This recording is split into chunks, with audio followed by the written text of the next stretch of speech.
नमस्कार बच्चों, स्वागत है आपके अपने YouTube चैनल यूपी गणित में। और मैं संजीव कुमार। मैं इस वीडियो में आप लोगों को बताने वाला हूं क्लास 10 प्रश्नावली 3.1 का तीसरे का पहला सवाल। दोस्तों, अगर आप लोगों को संगत या असंगत वाले सवाल सीखना है तो यार इस वीडियो को आपको पूरा वॉच करना है, क्योंकि इस वीडियो के बाद सारे बच्चे संगत और असंगत वाले सारे सवाल आसानी से सीखने वाले हैं।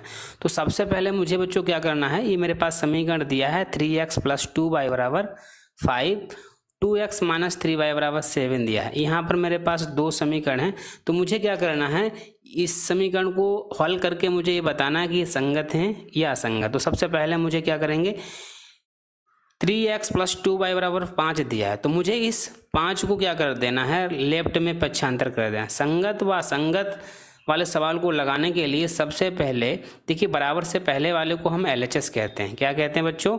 LHS कहते हैं। क्या कहते हैं? LHS। और बराबर के बाद वाले को कहते हैं RHS। और संगत और असंगत वाले सवाल को लगाने के लिए हम राइट में 0 बनाना है। राइट में मुझे बच्चों क्या बनाना है? 0। देखिए यहाँ पर 5 है, तो इस राइट वाले को 0 बनाने के लिए हम क्या करेंगे, इस 5 को लेफ्ट में ले आएंगे। 5 को कहाँ लाएंगे? लेफ्ट में, बराबर से पहले ले आएंगे। तो देखिए, बराबर से पहले लाने में संख्या का चिन्ह बच्चों क्या हो जाएगा, बदल जाता है। तो हम क्या करेंगे, यह लिखा है 3x + 2y, तो हमारा इधर जब 5 आएगा तो बच्चों माइनस में हो जाएगा, और बराबर के बाद क्या बचेगा? 0। जब 5 था उधर इसको पक्षांतर कर लिया तो राइट में कुछ नहीं बचा, तो हम क्या कर देंगे, 0। और संगत असंगत वाले सवालों के लगाने के लिए सबसे पहले राइट में मुझे क्या बनाना बच्चों, 0 बनाना है, तो मैंने यहाँ पर 0 बना लिया। अब इसे बच्चों हम समीकरण नंबर फर्स्ट बना लेते हैं, और इस समीकरण फर्स्ट की तुलना कर देंगे। समीकरण फर्स्ट की तुलना किससे कर देंगे बच्चों? a1x + b1y + c1 = 0 से कर देंगे। अब आपको ये बताना है, देखिए यहाँ पर x के आगे क्या होता है, a1 का मान। तो हमारे पास जो समीकरण पहला दिया है, तो x के आगे इसमें कितना दिया है, 3। तो x के आगे जो भी होगा वो हमारा a1 का मान है बच्चों, ठीक है। तो हम लिखेंगे a1 बराबर कितना बच्चों हो जाएगा, बराबर का 3 हो जाएगा। और y के आगे v1 होता है, y के आगे बच्चों क्या है, v1। तो समीकरण में मुझे देखना है y के आगे कितना दिया है, 2। तो v1 का मान बच्चों हमारा क्या हो जाएगा, 2 हो जाएगा। और जिसमें x y कुछ नहीं, वो हमारा c1 का मान है, तो यहाँ c1 बराबर कितना हो जाएगा, -5। इसी तरीके से हम क्या करेंगे, समीकरण 2 में भी मुझे क्या करना है, संगत व असंगत वाले सवाल को लगाने के लिए सबसे पहले राइट में मुझे बच्चों क्या बनाना है, 0 बनाना है। तो राइट में है कितना, 7, तो 7 को हम लेफ्ट में ले आएंगे, तो हमारा 7 इधर हो जाएगा, तो माइनस में आ जाएगा, 7 इधर आएगा माइनस में, और राइट में बच्चों 0 हो गया। अब क्या करेंगे, इसे समीकरण नंबर हम 2 बना देंगे। समीकरण 2 की तुलना कर देंगे, लिखेंगे हम समीकरण 2 की तुलना a2x b2y + c2 = 0 से करने पर। आपको पता है x के आगे बच्चों किसका मान है, a2 का मान। तो समीकरण 2 में मुझे देखना है x के गुणे में कितना है, x के आगे कितना दिया है, 2। तो a2 का मान बच्चों कितना हो जाएगा, 2 हो जाएगा।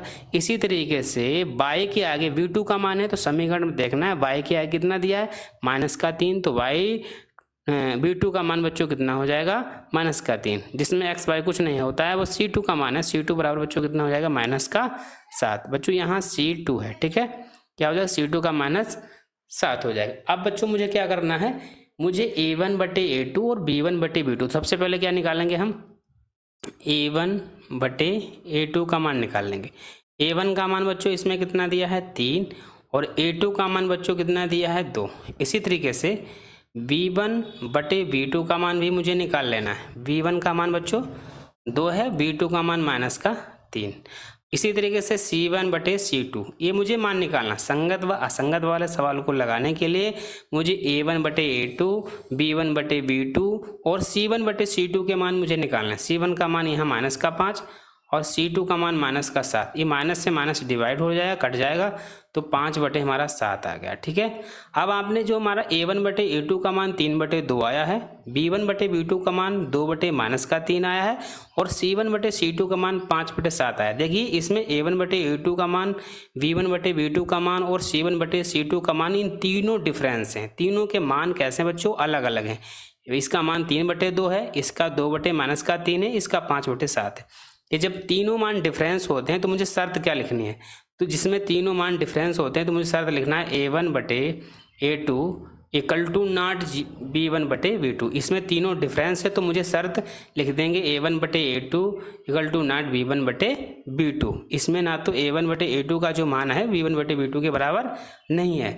जिसमें तीनों डिफरेंस होते हैं तो वो हमारा समीकरण कैसे हो जाएंगे बच्चों, संगत हो जाएंगे। क्या हो जाएंगे, संगत हो जाएंगे। तो हम क्या लिख देंगे, मेरे पास जो समीकरण हैं बच्चों कैसे हैं, वो संगत हैं। तो इस तरीके से इस प्रश्न को आप आसानी से सॉल्व कर सकते हैं। उम्मीद करता हूँ ये वीडियो आपको पसंद ही आया होगा। अगर वीडियो पसंद आए तो वीडियो को लाइक करना और अपने दोस्तों के साथ जरूर शेयर करना। जो क्लास 10th के स्टूडेंट हैं उनको ये अपने दोस्तों के साथ जरूर शेयर करना। ठीक है, धन्यवाद।